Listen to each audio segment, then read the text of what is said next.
And of course, you are live on Joy 99.7 FM. My name is Evans Mensah. And of course, this is Ghana Connect. Well, this week, I'm pretty sure you observed the huge numbers that turned out on the streets. The Fix the Country protesters have been on the streets. They've been protesting after, they've been the back and forth with the police. One of the key issues that had been on the agenda for the Fix the Country campaigners is simply the lack of jobs. Employment has been one of the key issues for them. As we now know in the last week, the government had laid out their plan to create 1 million jobs with a special message from the president. Well, as we've been discussing all week, it's been a major issue for a lot of young people. But I wonder, on the back of everything else that has happened with the assurances in the media budget review, do the Face the Country campaigners feel they've been heard enough? But what about your concerns about jobs? What assurance are you taking from what you've heard from the finance minister and the government, for example? I want to hear from real young people looking for jobs and actually working and employing others. And then, of course, hear from the Fix the Country campaigners themselves. You want to stay with us for this very exciting conversation here on Ghana Connect. And I have just the right people connecting here in the studio. Now, all the millions of you who are listening to us wherever you are, you can join us with your thoughts. Remember, the best way to reach us is 055 You could also hit me up on Twitter. I'm at Nuete, or go to 99.7 on Facebook, or of course, and join us with your thoughts and questions. We'll read a number of them as we do always on Ghana Connect, and call a few of you back so you can also join us in the conversation. Connecting the studio is connecting via phone is Prince Asamoah, who joins us. Hello, Prince. Hello, Evans. Oh, great to have you, Prince.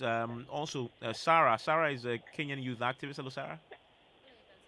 I'm great, and nice to have you.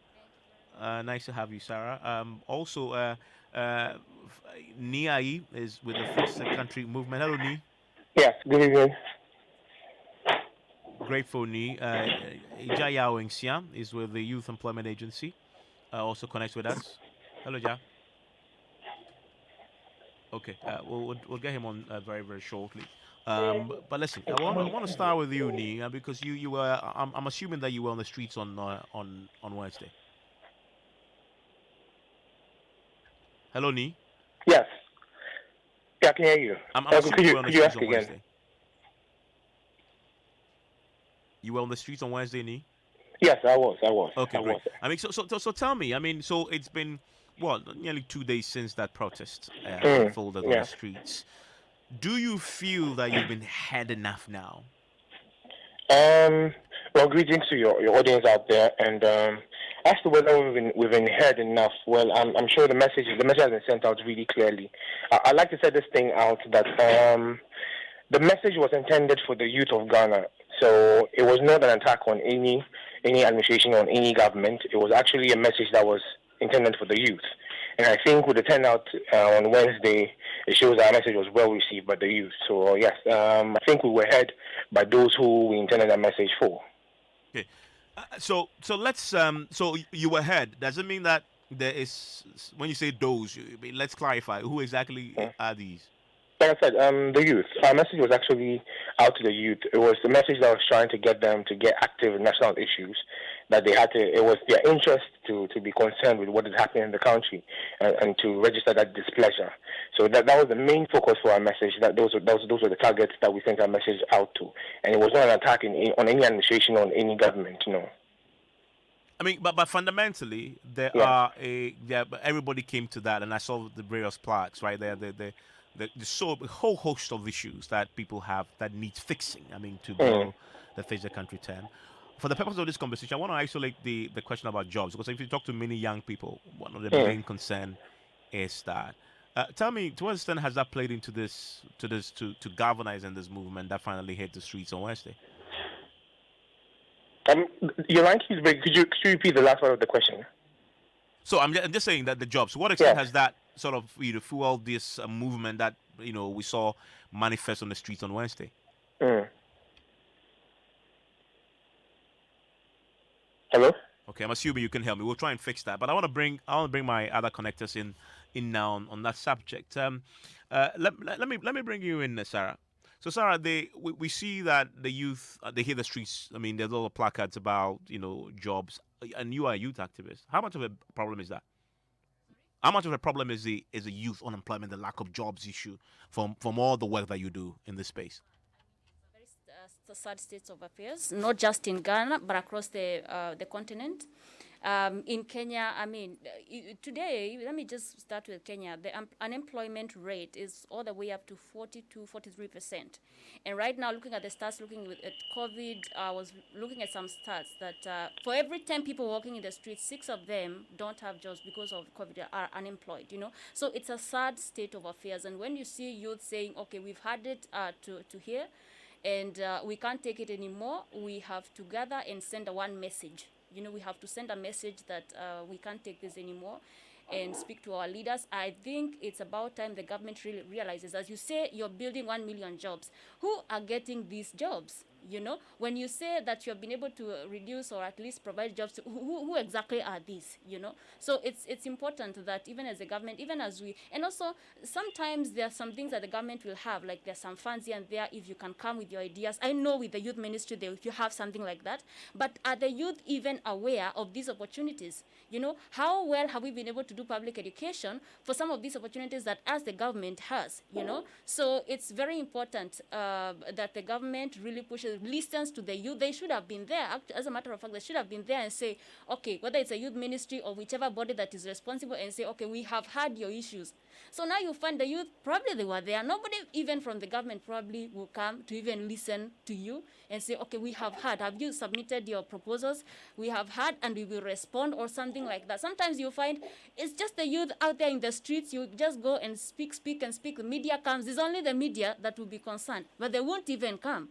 You saw, to just show the kind of, that it is to show what are you doing out there. What is like they don't even really see that you're there. They don't even notice that you're there. Yet you're the majority of the people, of the population in the country. The majority of the population here in Ghana, sorry, I have to remove the mask.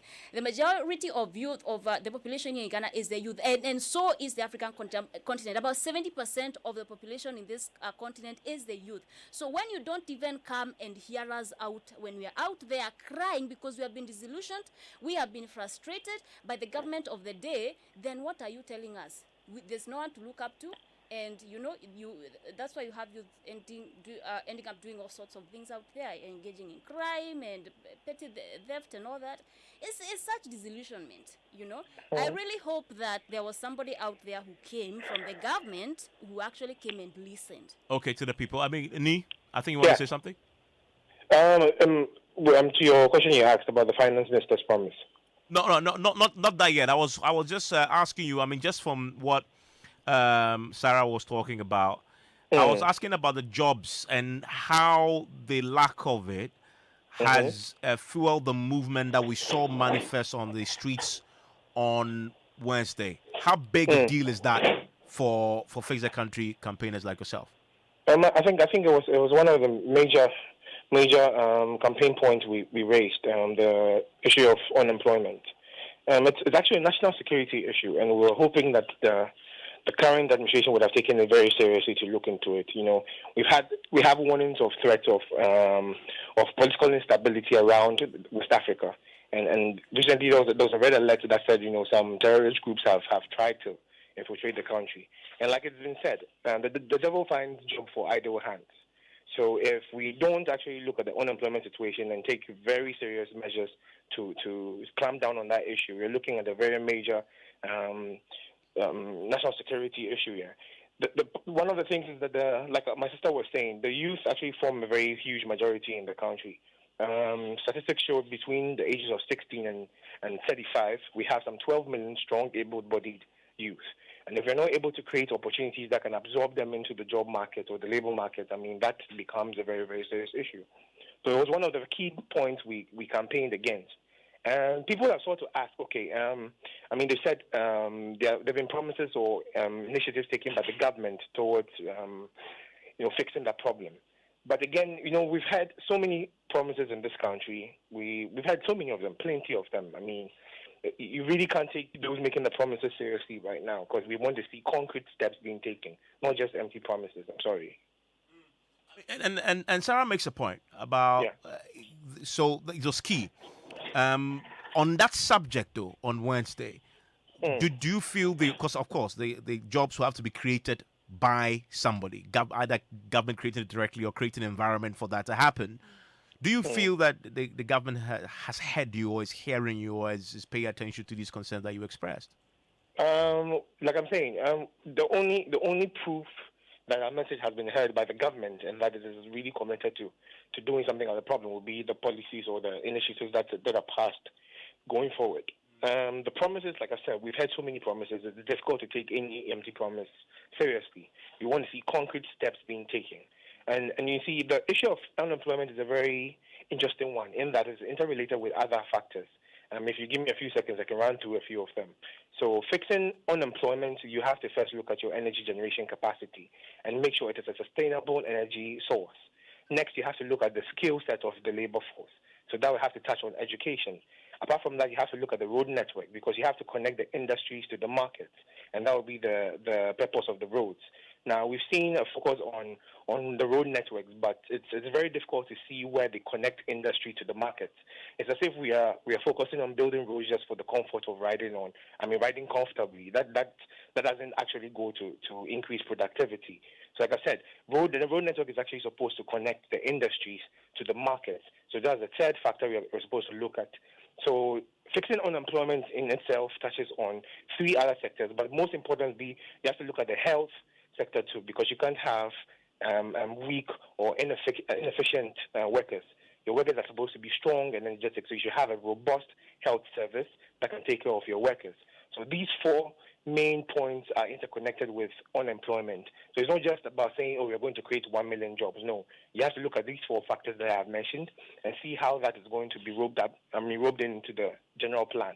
So if anyone comes and makes the promise of creating jobs, these are the things we like to investigate and see what initiatives they are making in these four main sectors that I have highlighted. Okay, I mean, and thankfully, Ebo Daniel is in the studio with me, connecting the studio. He's a fresh university graduate. When did you Awesome. when did you graduate, Daniel? Well, I graduated in 2020, so I'm just finishing my national service. Oh, okay. So you just finished. This is your July last day of July was your last day. Exactly. Okay, so you are 8 days into being, Fresh. as they say in football, a free agent. I guess so. Okay, um, have you? Do you have any? What are your prospects now? I mean, do you have a job waiting for you? Or are you going to search? It's an interesting question, and I think the answer, if you ask a lot of Ghanaians, especially graduates, will be no.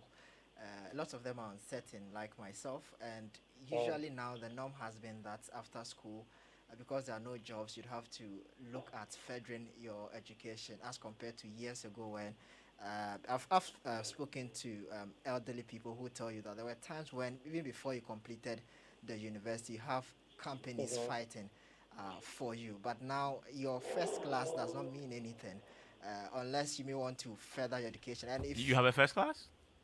yes, Okay. fortunately.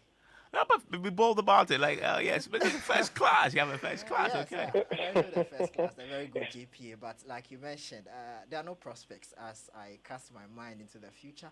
I think the option that I am considering, and a lot of students I believe are also considering, a lot of fresh graduates are considering is, applying for a master's degree. Other than that, there are no jobs really waiting for any fresh graduates out there. Okay, so although you're out of school, so are you going to search, or you're simply go and do further education? Of course, you're going to search, but you look at past experiences and what others have gone through, and it tells you that when you search, it's not going to yield much. That's how it's hopeless. I the wonder though, situation have you is. tried at all though? Because everybody has a different story. Although yes, I mean Yes, yeah, no, everybody has a different story. Evans, yes, I have tried. I've applied to a couple of companies, and of course, you get maybe sometimes calls for interviews, but that may be all. Sometimes not at all. And now we are normalizing who you know. And so we talk about the few jobs that are available in the systems, and it's about who you know and who knows you. And so if you don't know anyone, even those ones that Sarah was mentioning, that how many of the jobs do governments announce for the people to even know that these opportunities are there. But the truth of the matter is, even those that are out there for people to apply to, you go there and a CEO somewhere tells you because they don't know you.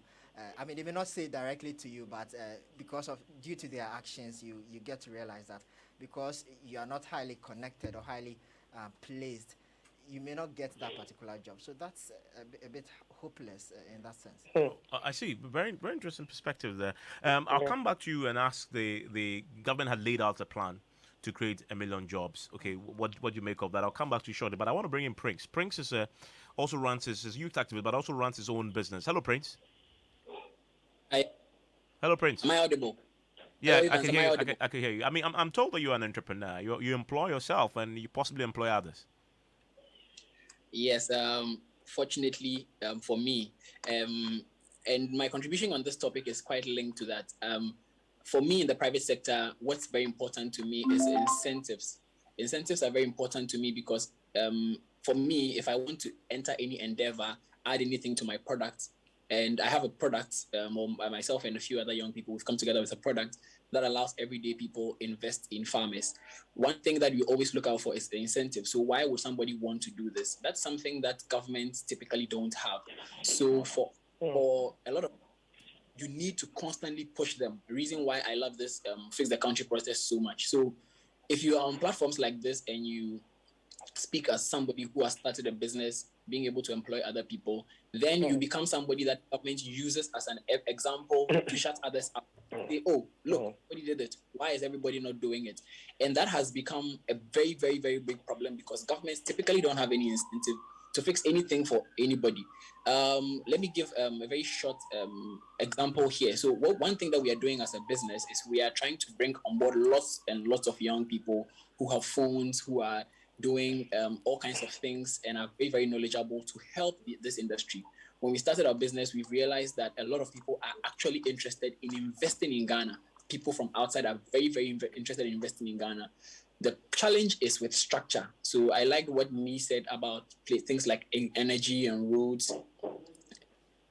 So with this kind of structure that is needed, for instance, when I speak of incentive, what we are doing is we are providing economic incentive for these young people to bring on board farmers from their own communities, validate them for funding from the outside world, which is some of what we do on our platform. These are some of the things that we think governments can creatively do, because for us with limited resources, if we can do this, right, why do way more? So when they talk about we will provide 1 million jobs, reason why I don't like that kind of talk is because it is a shutting up tactic.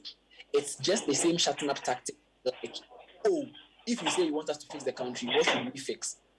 The reason why that is a shut up tactic is because even though it is true or it is reasonable, they only say that to make you keep quiet for now and then nothing happens. So if you say fix the country, they ask you, so what do you want us to fix? You say, oh, we need jobs. Then they say, oh, we've provided 10,000 jobs already. But it is factual that if you put an infant in government right now, they can provide at least some jobs and point to it. So it is not enough to have something to point to, or it's not enough to say, oh, we will do this, or it's not enough to say, point what exactly we need for us. The incentive to fix things is something that the government doesn't have currently, something that private businesses like myself, we founded this business. On Sunday, we'll be 3 years old, and we are trying to look at avenues to bring in young people, like I mentioned. And if there's any young person listening to me, they can quickly look at our platform and see what they can do to also help connect farmers in their locality so that people can invest. Very, very importantly, we can bring a lot more development into our country. But Yeah, it's Prince. very, Let me ask you, and this question will go to all of you. And Prince, to start with you, because that goes into detail what government has proposed. So the mid-year budget, the 1 million jobs. So the question is how. Government says they're creating what they call the youth bank. So they are incentivizing financial institutions, etc. One that you can, for example, your business, Prince, can go and borrow with no collateral and at very low interest rate. That's one. And they're also working with, say, the several ministries to create youth-focused employment intervention. So, for example, the Lands and Natural Resources Ministry is going to have a plan to employ youth in the area of, say, mining, sustainable mining, etc. But for you specifically, Prince, the issue about the youth bank. creating incentives for banks to give you loans with no collateral and at significantly reduced rates. What's your reaction? Does that at least begin to address your concern? It does somewhat, but it doesn't fully. And I mean, I would still give the government some slack and say that, I mean, it's they would have to solve part of the problem, and then at least some parts would have to fall on the youth. But again, with the question of incentive, what is the incentive for these private banks to do so? If government say they're going to provide the incentive, let me just, for some reason or something I would ordinarily not do, just believe that the government would actually provide this incentive. What is coming with the money? How much money is every person entitled to? And is this going to be the same thing where there is a public application, but if you don't know anybody, you are not going to get in? What extra services are there for people who want to have extra than just the money? So if you look at, for instance, the startup space that I'm in, there are a lot of people who are bringing up incubators and centers where they are training people, not just with money. And I belong to one. I came out from a Cosmos Innovation Center, very, very excellent establishment. And that shows you how private enterprise is doing some of these things that government could easily do. And it's quite surprising that people transition from these same private enterprises, enter government, and all of a sudden lack ideas. That's why I always say that politicians do not lack ideas. They are just evil people. Because if they are not, how do they just all of a sudden lack ideas when they're in power? And that is why, for me, until I see these things rolled out, I would always still hold my suspicions and keep encouraging everybody who wants to protest to keep protesting till what they want the country to be like for them comes to fruition. If they provide 1 million jobs and you still want to protest, please still continue protesting. The 1 million jobs is not the all-in-all solution to everything that we are facing in this country. And we believe that, and I believe that if we don't keep pressing, these people are not going to do anything. The incentive for them is to lose election. And that is what we need to make them face. If they are facing that incentive, they are going to do something about it. Until then, they are going to borrow very, very highly to buy very fresh, brand new vehicles for themselves, and then only allow just a few handpicked people to get loans and point them as examples as to why every young person should do better when they are not providing the structures for young people to do better. I mean, Daniel, 1 million jobs, does that give you an encouragement? Well, Evans, not to sound overly pessimistic, I would say no. And honestly, this is not the first time we are hearing government promise job in millions, and you wonder where this job goes to, which people it goes to. So I'm not encouraged in the least that government promises that. As a matter of fact, I don't expect them to even deliver on that particular promise, because we've seen time and again. And when you talk about unemployment, I mean, government spokespersons are quick to point you to NAPCO and the rest, but you ask yourself, I mean, as just opposed to the millions of Ghanaians that are unemployed, how many people are in these sectors or these so-called jobs? And when you talk about even employment, you're not just looking at being employed, but being gainfully employed. And so if you create jobs that is paying just about 800 cedis, 700 cedis, and then for a fresh graduate like myself, I mean, I need to rent. I can't stay in my mother's house forever. And for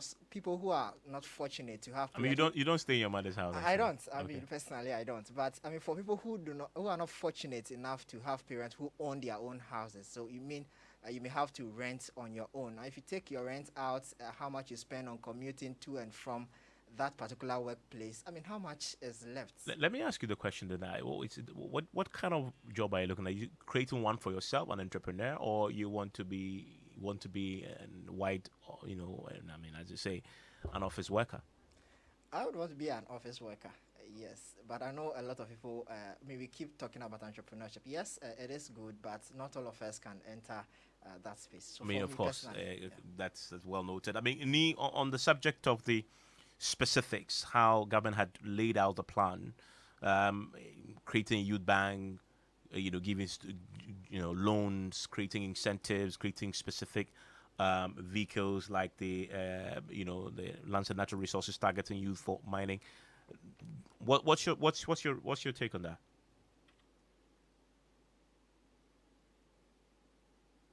Hello, Nee.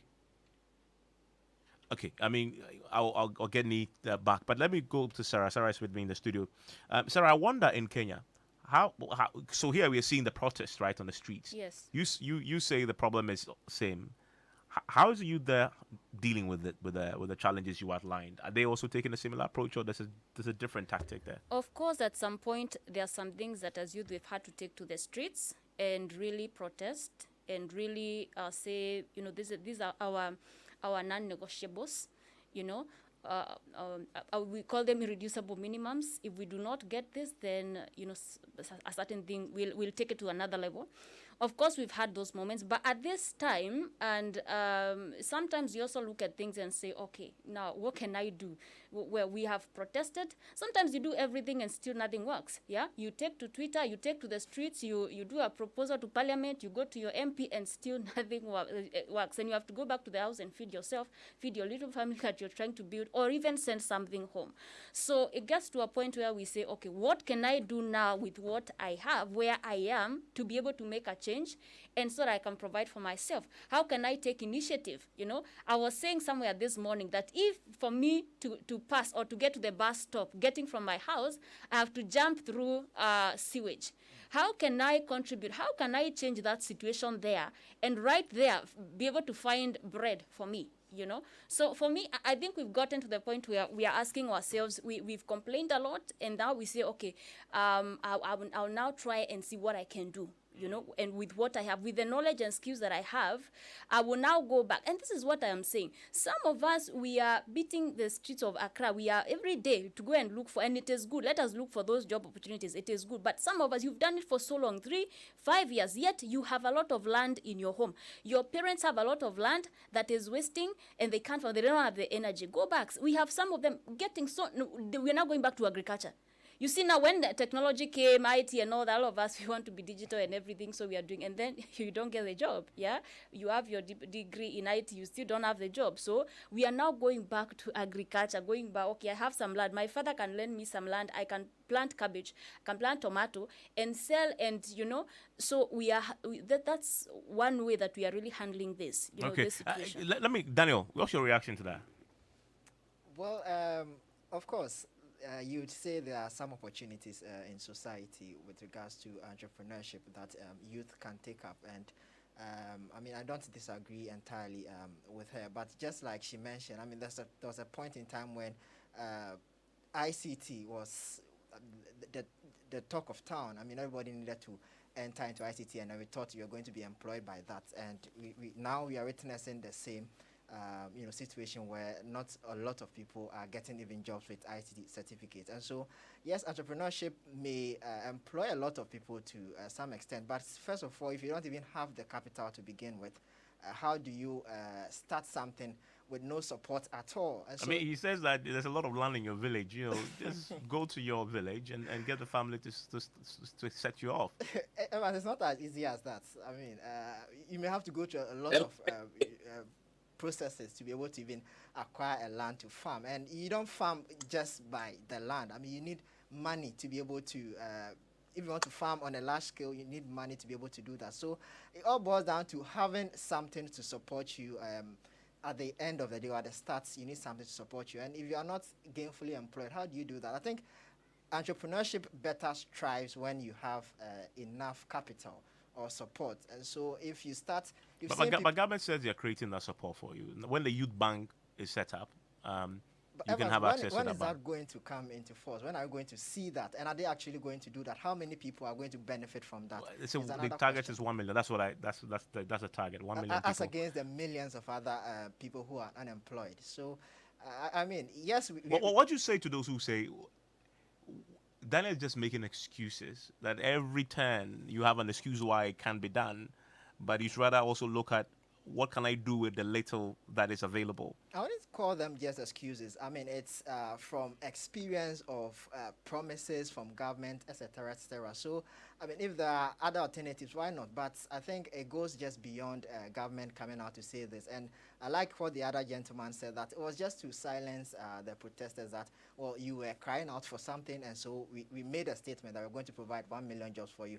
At least that should address your concern. But it goes beyond that. We've seen, this is not the first time government promises something. We've had entities like teachers protest, whatnot, and government comes out to say, well, we are going to, meet your demands, and we know how that turns out. So I've lost faith in the government, And I'm not afraid to say this, but I have, and I don't really see much coming out of this promise that they've made. So I don't think it's just excuse. It's just years of promises and failure and whatnot.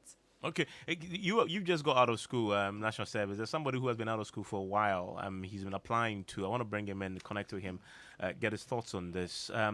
He's a former KNUSC, graduate, and I understand that you've applied to what? You've written more than what, 100 or 200 applications. You've been It was successful? more than 150 companies. I can tell you, both Ghana and outside, and all you get is we regret to inform you for not picking on those stuff. Evans, let me start from. I finished with 2018 and completed my national service 2019. After that, with the National Oil Company. So, and I did geological engineering. So I worked with the geophysics department. So what do you expect? You expect that after the national service, even if it's not with the National Oil Company, where do you go? You move either into oil and gas different company or service company, so even in the mines. But where do you go? You don't get a job, and all you do is you just hustle from 2019 and till now. And the most annoying thing is the job I had was in the health sector, geological engineering. Being in the health sector, what are you going to do there? Although yes, you learned a bit of soft skills there, so you can use it there. And you are learning on those jobs, but that is not your place. That is not your field. You were built up to identify rocks and to tell whether there is gold in this rock or there's no gold in this. And you are identified to even interpret with seismic sections to know if this place there is oil in this place or there is no geological this in this place. So you see, what I'm saying is we are bringing out graduates, but we don't have a plan for them, and we don't have any plan for them. And this year, those who completed national service, about over 100,000, and only 10% of those are going to get jobs, and even not gainfully employed. So, Evans, what I'm saying is, I don't know. The numbers are being bundled around. We are going to create 1 million jobs. We are going to create 2 million jobs. But where are the jobs? And my other colleague was saying, agric. See, if you don't make agric sexy, no one is going to going to work there. You should make it sexy and attractive to the graduates. And I tell you, they'll run after it. So if you don't do that, and you'll be just bundling numbers around, and Evans, it's so sad. If you are in my shoes and in my situation, you feel bad for me because it's not easy out there. And I know my colleagues, some of them did petrochemical engineering. They are still in the house, and they are still in. Some people are even working for their mother in some stores. It's not good out there. If you come out there, that you see the reality. But these politicians will tell you a whole lot of stuff, which is not true. You come out in my situation, geological engineering and geophysics. You go out and go and do these interpretations, and you see what to bring. We have a lot of oil in Ghana, but what are we doing? We seem not to go anywhere. So even my experience is very very sad. It's not easy here. I can feel it in what you're saying. Ni, I see you have a contribution. Yes, can you hear me? So Yes, I can. Yeah, Ni, I can hear you. Hello, Ni. Okay. Okay. I mean, the creation of the U Bank. You see, it's very hard to even applaud that initiative because I would ask one simple question: what has happened to the ADB? What has happened to the CBD, the Consolidated Bank of Ghana that was created? What has happened to those indigenous banks? Do we need to create a new bank that would facilitate such job creations? You see, you just have to look at the track record of managing our already just to existing clarify, the indigenous government banks and says see it's not where this is going to end up. So government says, just to clarify on the youth bank, government, it's not like a bank as in BA and K, it's BA and C. So it's like more of a a policy intervention to get existing banks to focus on the youth. So no, to speak. I get that, but I'm saying, you see, it deals with the level of confidence in that sector. So I'm saying government's initiative in handling the indigenous banking sector, that has not been impressive. So then what confidence would these other banks have to even support such an initiative? That's where I was coming from. To touch on the oil, the mining and extractive industries. If you look at mining exactly, Ghana today is the number one producer of gold on the African continent. But out of that, we are controlling just 1.71% of our gold resources. I mean, to manage that alone will not be enough to create jobs in that sector. I don't see how feasible that is. If you're looking at the oil sector, we're in this country when we're told that we got some 15% out of the oil revenue, and that was the best deal we've ever signed.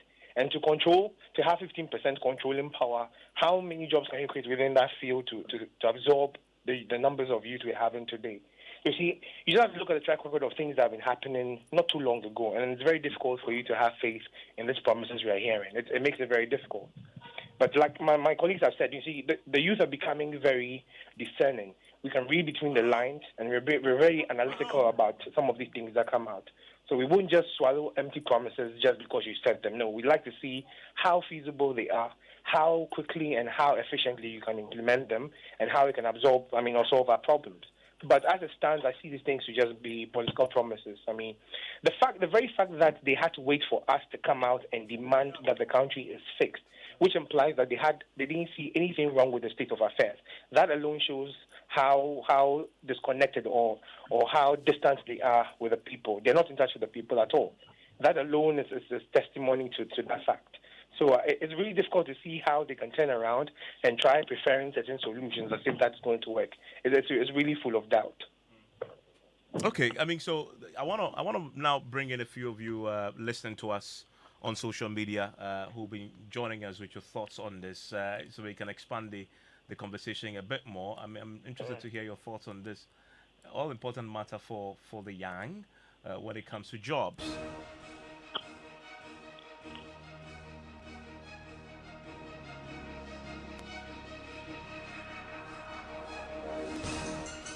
Okay, Mano.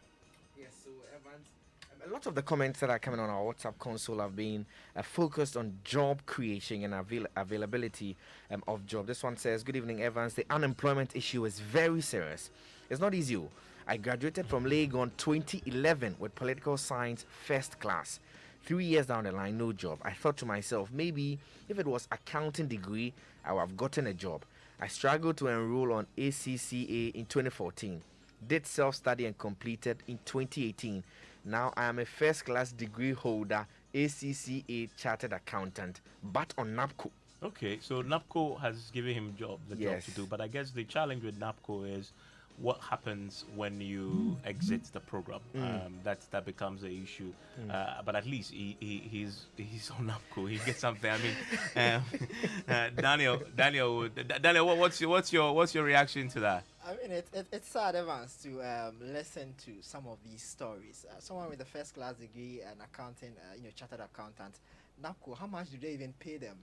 I mean, do you know how much they pay them? NAPCO 700 cedis. We put 700 cedis against how much it costs to actually complete even a political science degree, and then now ACCA. You know, ACCA is a UK accredited degree program. So Kliko in Avrotu in K2 South says, "Let's leave MPP and NDC and fix our beloved country Ghana. God help our homeland Ghana. The politicians said we have money in country, so they should fix the country for Amegayibo says, fear not." Well, that's his view on that. Now, the situation in the country is getting worse every day. I am graduated from the University of Ghana with MBA marketing option.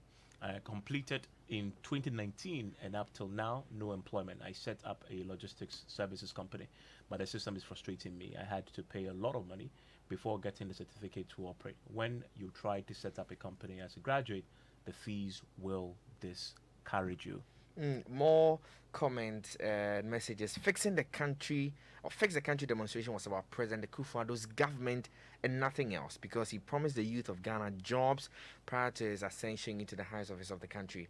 So he should not renege on his promises. Kofi Seidu sent that one.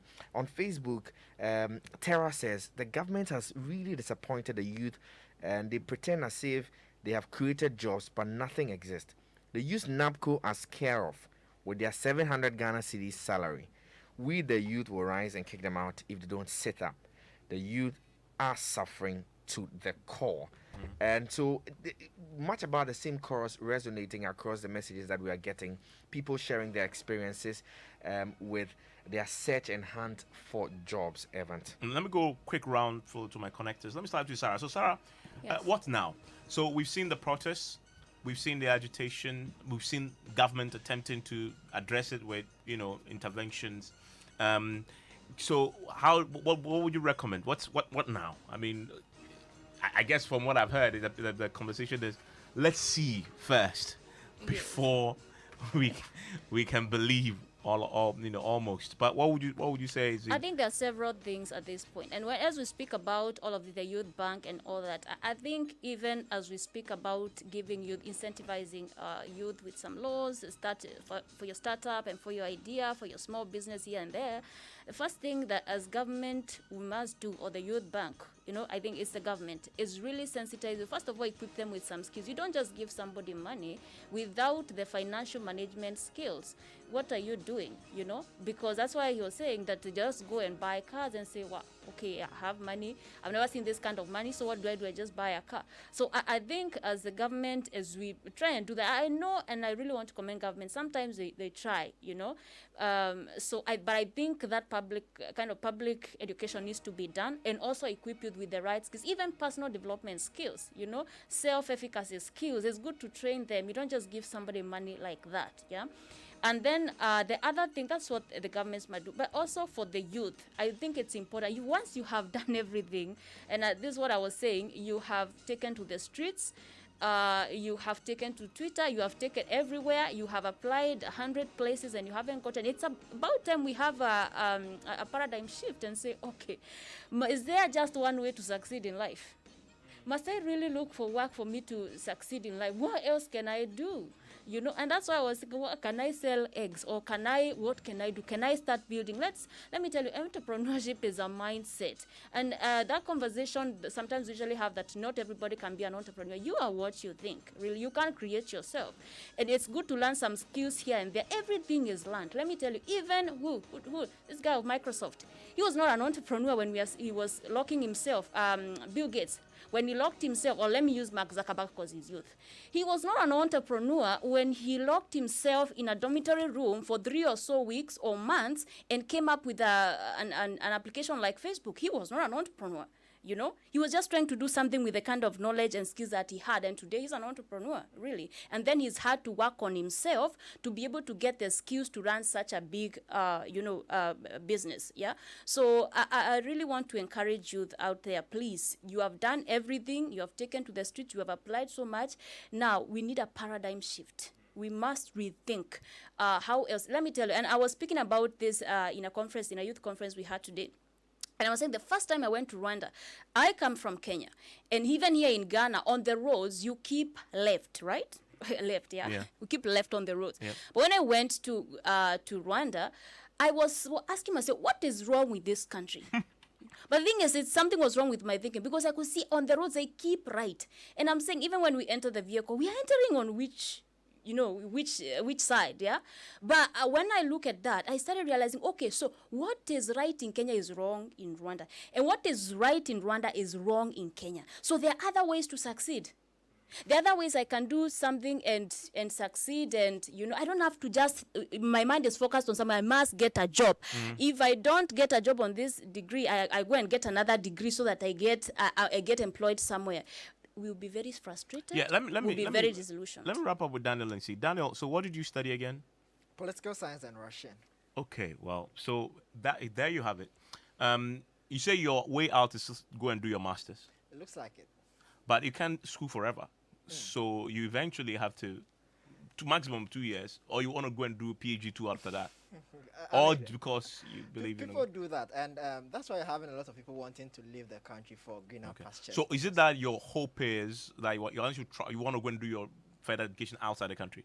Yes. And hope not to come back. Is that the plan? Not that. And let's see, maybe with a higher degree, my chances may get better. Okay. At securing a job, because now it looks like first degree means nothing in this country. But that is not only in Ghana, by the way. I mean, first degree struggling to get a job. It's not. It's you. That is not only in Ghana. Of course, I mean, in the African countries, I know because of we all been to school and struggle to get it with the first degree. You always have to.